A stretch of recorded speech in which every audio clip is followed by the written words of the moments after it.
So dito guys, so dito banda ay pagtatayuan ito ng mga pabahay guys na siguro single na lang siya guys, no? Kasi ano na lang siya hindi na siya ganun kalapad, unlike doon is talagang doble likuran. Pero mas maganda, mas bet ko yung ganun guys, no? Yung isa-isa lang, no? Yung dikit lang siya, yung dikit siya, dikit.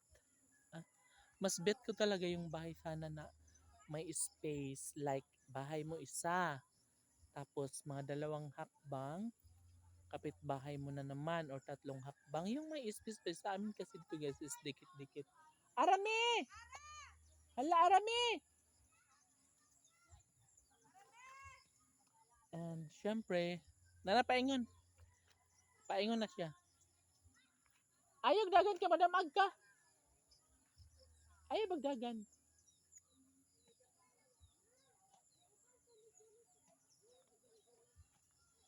Ayun guys, si Arami, tinawag na siya sa kanyang mama.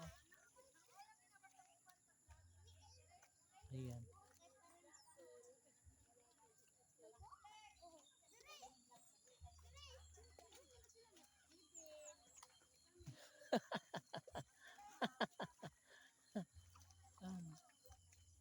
Uy, bakit namali kayo? Doon kayo kila Kaisler. Si Arami na may gitawag. Uban ni sila nga tudong. Kaya sila. Mga to mga sunod mo ko nga to. Una lang mga to. Una kayo doon kasi maingay kayo eh.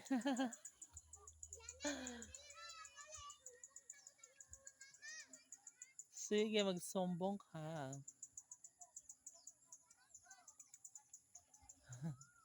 Oo guys, ayun yung mga bata.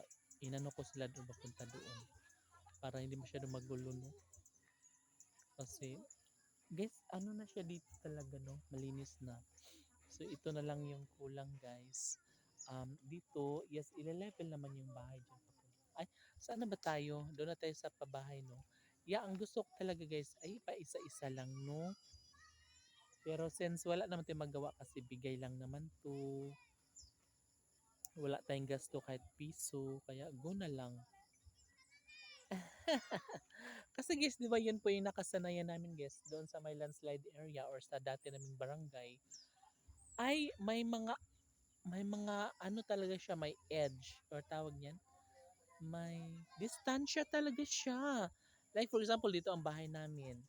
Yung bahay namin kasi guys, ganito sa amin dito.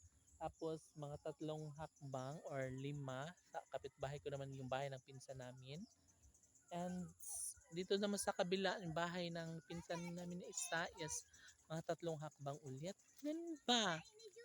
No? And yeah, yun lang. See you in my next video.